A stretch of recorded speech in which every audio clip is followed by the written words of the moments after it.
बहुत समय पहले की बात है। एक छोटे से राज्य में एक दयालु और न्यायप्रिय राजा राज करता था। उसका नाम वीरेंद्र सिंह था। राजा अपनी प्रजा से बहुत प्रेम करता था और हमेशा उनकी भलाई के बारे में सोचता रहता था। पूरे राज्य में उसकी ईमानदारी और न्यायप्रियता के किस्से मशहूर थे।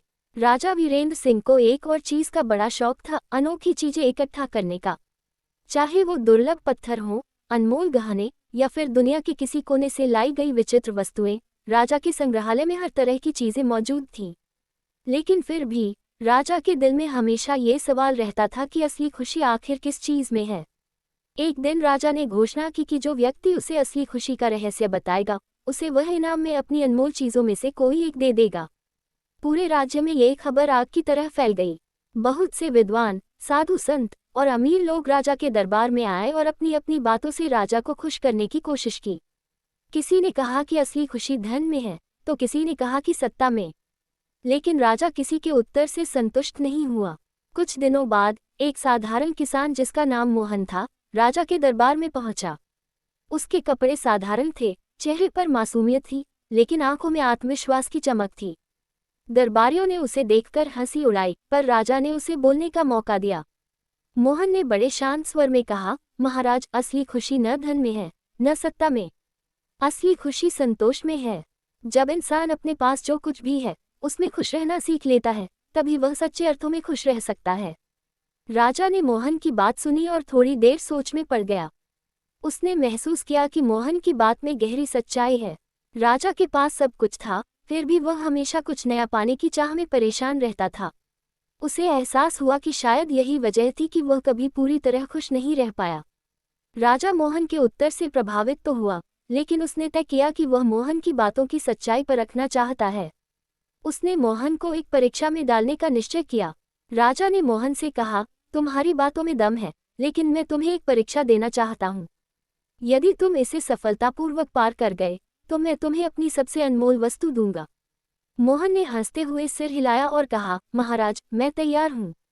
राजा ने मोहन को एक कटोरी दी, जो दूध से भरी थी। राजा ने कहा, तुम्हें इस कटोरी को लेकर मेरे महल के बागीचे का पूरा चक्कर लगाना है, लेकिन एक शर्त है, दूध की एक भी बूंद गिरनी नहीं चाहिए। मोहन ने कटोरी हाथ में ली और धीरे धीरे बागीचे में चलने लगा। उसका पूरा ध्यान कटोरी में भरे दूध पर था। उसने न तो खूबसूरत फूलों को देखा, न ही रंग बिरंगी चिड़ियों की चहचहाहट सुनी। जब वह वापस दरबार में पहुंचा, तो दूध की एक भी बूंद नहीं गिरी थी। राजा ने मुस्कुराते हुए पूछा, मोहन, क्या तुमने मेरे बागीचे की सुंदरता देखी? मोहन ने सिर हिलाते हुए कहा, महाराज, मैं दूध पर इतना केंद्रित था कि बागीचे की सुंदरता देखने का समय ही नहीं मिला। राजा ने गंभीर स्वर में कहा, यही जीवन का रहस्य है, मोहन। यदि हम सिर्फ अपने लक्ष्य पर ध्यान केंद्रित करते हैं और जीवन की सुंदरता को नजरअंदाज कर देते हैं, तो हम असली खुशी से वंचित रह जाते हैं। लेकिन अगर हम संतुलन बनाए रखें, तो जीवन न केवल सफल होगा, बल्कि सुखद भी होगा। मोहन ने मुस्कुराकर कहा, महाराज, आपने मेरी बात की पुष्टि कर दी। संतोष का अर्थ है हर पल को जीना और उसकी सुंदरता का आनंद लेना।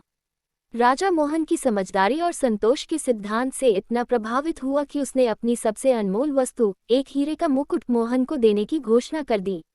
लेकिन मोहन ने उसे विनम्रता से ठुकरा दिया और कहा, महाराज, मुझे इस मुकुट की आवश्यकता नहीं। मेरा संतोष ही मेरी सबसे बड़ी दौलत है। राजा ये सुनकर और भी ज्यादा प्रभावित हुआ। उसने मोहन को अपने दरबार का मुख्य सलाहकार बना लिया और उसके सुझावों से राज्य में खुशहाली और संतोष का माहौल फैल गया। ये कहानी हमें सिखाती है कि असली खुशी न तो धन में है और न ही सत्ता में।